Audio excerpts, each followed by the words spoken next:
ancient legends tell of flying people who arrived amidst fire and thundering noise. If ancient astronauts did land here, what effect would they have had upon early Earthmen?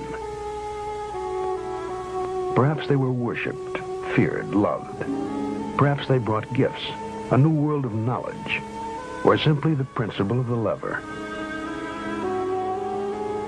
If we accept the premise that beings from another civilization visited here ages ago, then some of the mysteries of our past take on a new and startling light. The world is a storehouse, an archive of unexplained phenomena. Gigantic creations, in effigy of what? To appease or acclaim whom? Early stone carvers left silent records for their descendants, to tell us something, but not quite enough. Statues modeled after strange beings, statements to the scope of their awesome powers. Folk legend surrounds their origin. Strange stories of gods who appeared riding across the skies in flaming chariots of light. Whole civilizations were structured around these gods. Civilizations which at one time flourished and then mysteriously disappeared. Only stone relics survive to give mute testimony to their time. Their true history has been the cause of much scientific inquiry and romantic speculation.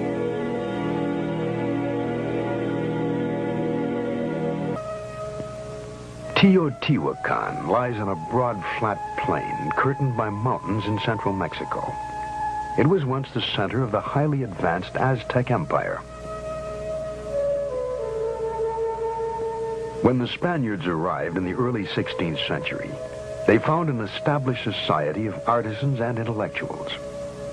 The name Teotihuacan means where the gods reside, and the city of the gods is dominated by the Pyramid of the Sun. It is 216 feet high and forms a small mountain weighing 2.5 million tons. Archaeology seeks answers to questions about man's past by digging through what he has left behind. Here they uncovered a chain of riddles which stretches across the expanse of modern Mexico. A mile to the south is the Temple of Quetzalcoatl. Legend tells us that he was a light-skinned, bearded man who came from the stars.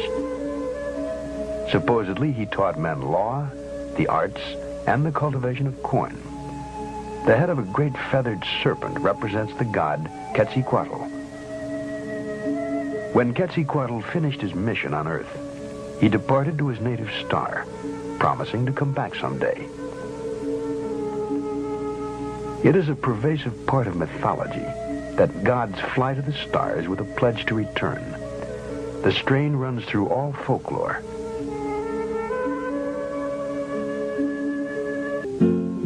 Outstanding astronomers, Mayans calendared the year by constructing a central pyramid with 365 steps.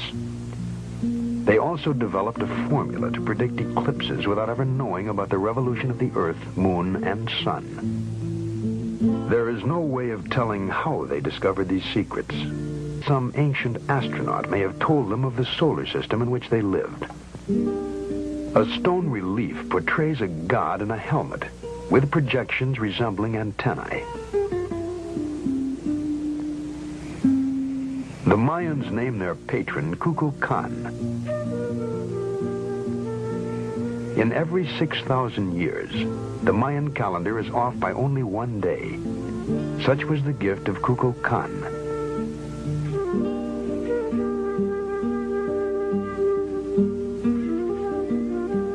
Kukulkan supposedly came from the stars and returned to them, leaving the Mayans to build observatories to search the heavens for him.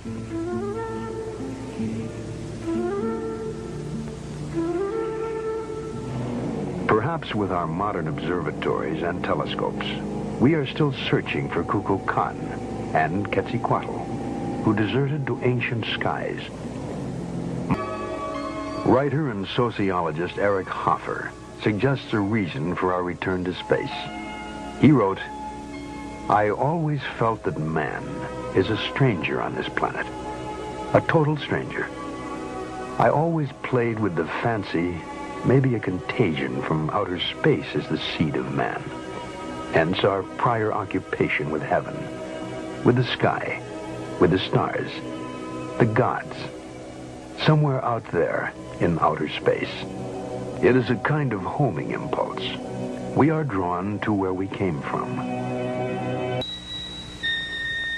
Henri Loti, the early French archaeologist, discovered the image of the 19-foot giant and called him the great god Mars.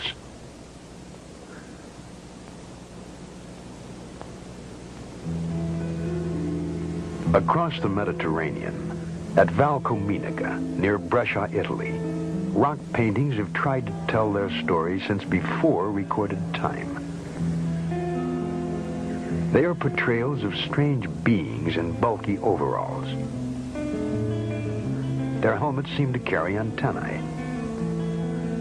In their hands are clasped some manner of tool or weapon.